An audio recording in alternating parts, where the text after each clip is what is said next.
Welcome back, everyone. My name is Mo, and thank you for visiting our channel, Sweet Camper Life. So this is part 2 of the Jeep issues video. I have a 2020 Jeep Gladiator with 6,768 miles, and I've had some problems with it already. I'll link the previous video, the first video, in the description below. And so this video is about everything that happened after that.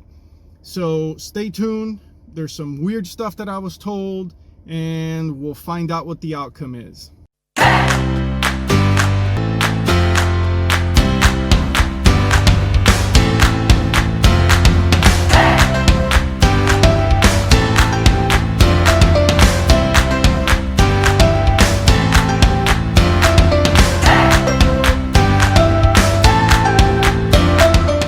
So you guys watched the video, and a lot of you commented and gave me some advice, and thank you so much for that.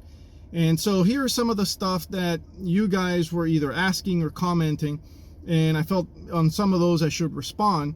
So the first one is whether I have a lemon or not. I don't know. So we've had a couple different issues, and from reading the Florida lemon law, your car is considered a lemon if it has the same issue more than 3 times. So I haven't had that so far yet.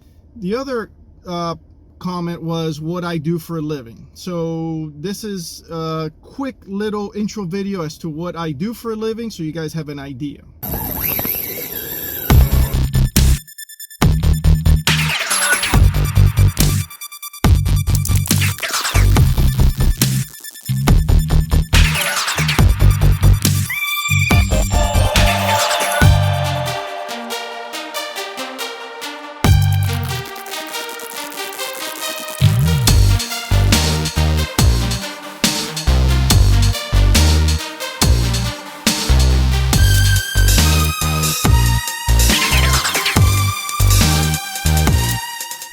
One of the other comments was asking me what kind of boat do I tow. So here's a picture of my boat, and this is me pulling the boat out from the boat ramp at the end of the day on my way home from work. It's not a big boat, it's a 16-foot Hughes flats boat. I figure between boat, motor, gas, trailer, tackle, batteries, everything, I'm probably about 2,000 pounds total weight, more or less. And when I'm towing, I don't even feel it back there. So I don't even come close to believe that I'm putting any kind of pressure on this Gladiator when I'm towing my boat for work. Understanding, of course, that this is not a heavy-duty truck designed and built for towing, but it tows it without a problem. I've towed boats all my life about this size with all kinds of different Jeep Wranglers, Toyota Tacomas, and never had an issue. I can't even imagine me towing this boat is causing an issue with this Jeep Gladiator. And a lot of you mentioned you had either Wranglers or you had Gladiators from 2018, 19, 20 without any issues. I completely believe that, because I've had 3 Wranglers, I've had this Gladiator, I had a Jeep Cherokee for a while, and really never had issues with it. This is the first time that I have issues with a Jeep product. So I completely understand. I believe you. I have 3 other relatives. 2 of them have Jeep Gladiators. One is a Sport S like mine. The other relative has an Overland. And I have another relative that has a 2018 Wrangler, the JL, just a Sport. None of them have had issues. They're all great. No problems whatsoever. So I'm the oddball, and I understand that, and it is what it is. So back on January 7th, I had the check engine light go off a couple days before. I called the dealership, my local dealer, Spitzer, Dodge, Jeep, Chrysler, Ram, the list goes on. And they do a good job of trying to get me in right away, because they know I'm a fishing captain. I rely on my Jeep to tow my boat to go to work. I can't just take an Uber to go to work. So they do a great job of getting me in and out quickly. So they scheduled me for January 7th. I took it in, they checked it out. They let me know that they ran some diagnostics, and the check engine light had to do with a software update. So, okay, great, no problem. All right, so I got the Jeep back, and they weren't able to finish the backup camera because one of the parts was missing. It'll come in tomorrow, but I probably won't be able to drop it off for a few days. But more importantly, the check engine light, they seem to have resolved. Then they did mention to me the backup camera had to be ordered. It was interesting. They told me it wasn't covered under warranty, but they were going to warranty it anyway. So they had to order the backup camera and the bezel that goes on the outside. And I left. 2 days later, check engine light goes off again. Great. So now I call them up and let them know, listen, it went off again. So they explained to me that this software update is very common on 2020 Jeep Wranglers and Jeep Gladiators. Some of them need it, some of them don't. Those that do need it sometimes triggers the check engine light. Sometimes they need it and there's no check engine light, no notice or anything. But they tell me they get 3 to 4 Wranglers or Gladiators a day requiring the software update just to take it back, and they were going to double check it. So they ordered the parts for the backup camera, and I waited for that to come in before I took it back. One of the things I learned about the check engine light is that it'll cause the remote start to not work. Now, usually when I pull into the ramp after work, I could see the Jeep, and then I'll double click the remote start, it'll turn on, and by the time I get in, I'm ready to go. The engine's warmed up, and it would turn on, and then within a few seconds, 5-7 seconds, it would turn off. So the dealer explained to me, if you have a check engine light, it's going to disable the remote start as a safety feature. I felt better because I was thinking, here we go, another issue with this Gladiator, but it made sense, so I was fine with that. So when I took it back, now is the second time to Spitzer.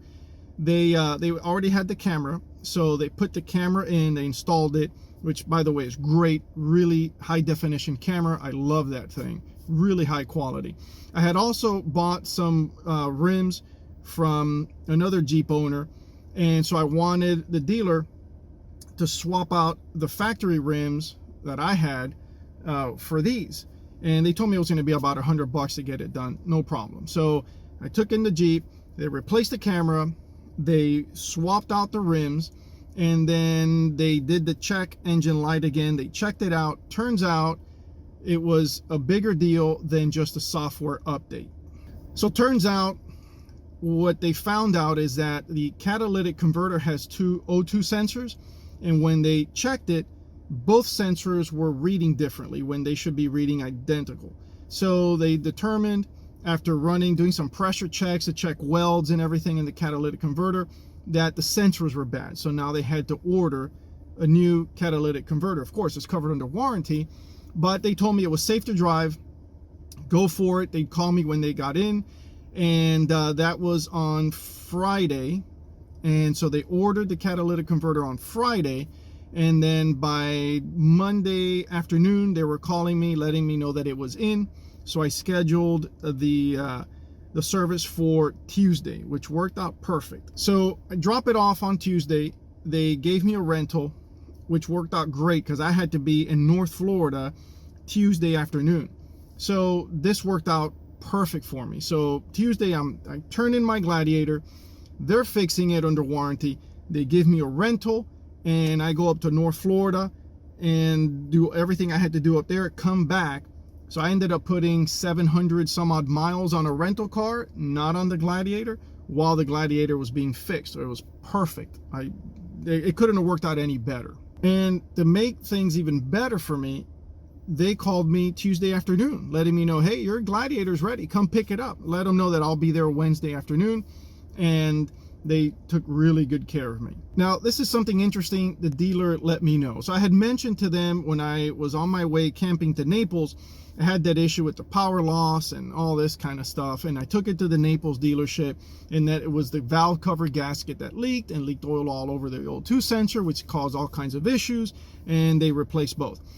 I had 2 different service representatives from Spitzer.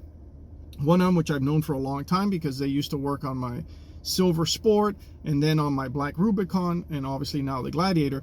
But they both let me know that they had never heard of that before. They've never heard of that kind of valve cover gasket failure on a Jeep product with 3,000 miles.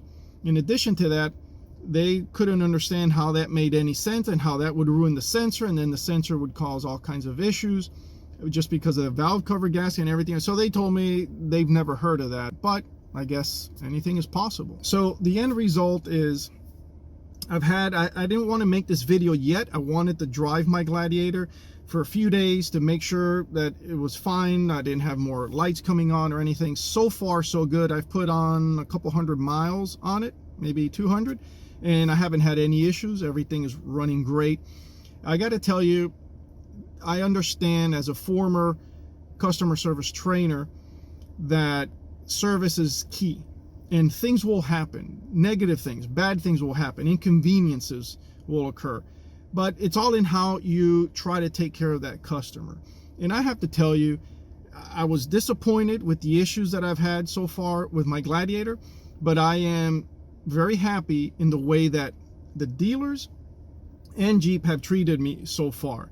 I mentioned earlier that I took in the Jeep with some new rims so they can swap out the rims. Well, it was going to cost me $100. When I went back to pick up my Gladiator on Wednesday afternoon, after they fixed the catalytic converter, I owed them $100 plus tax, and they told me, don't worry about it. We'll cover that for you. We're sorry for everything you've been through. This is the least we can do. On top of that, they've given me rental cars twice, which is great. I know that comes from Jeep, but it's something that has helped me out big time in both cases.